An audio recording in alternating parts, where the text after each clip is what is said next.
mga sinamang polio patient. Ito guys, pauwi na kami to galing Laguna, pabalik ng Maynila. Kaya guys, samahan nyo ako. Bali yung isang wheelchair, binaba ko na sa Assumption. Kasi on the way naman.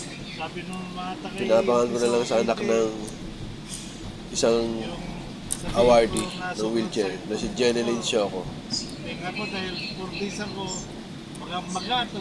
Thank you guys for watching guys.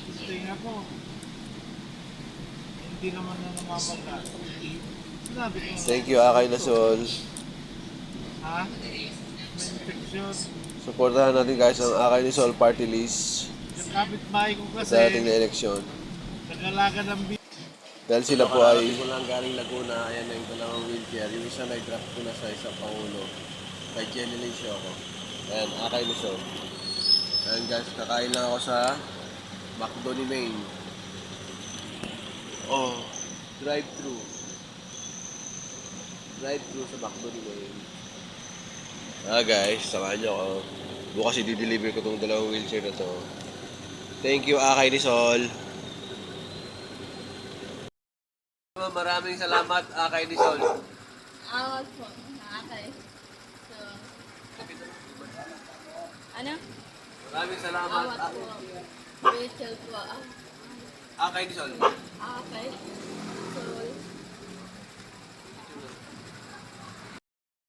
i-deliver ko na itong isang wheelchair dito sa Barangay Kaibanban. Ay, bawakan mo. Ganyan mo lang, madadaanan nyo na ilagkan mo.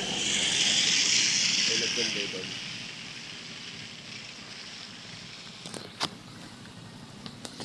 tandaan lang ah.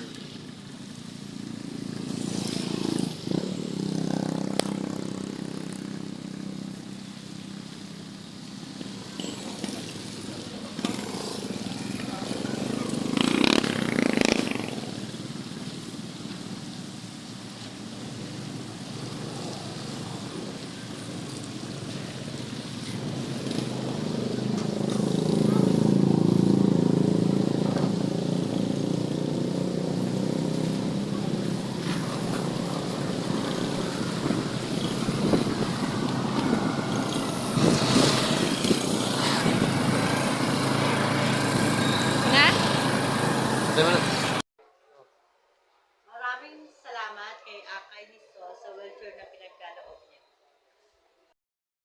Maraming salamat, Akay Lasol. Awag po, Akay. So, ano? Maraming salamat, Awag po. Rachel po. Akay Lasol. Akay. So,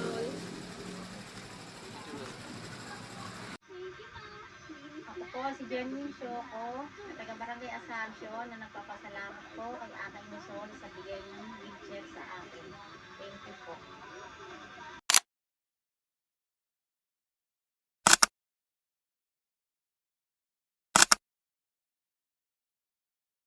Subscribe Nagala. Thank you for watching.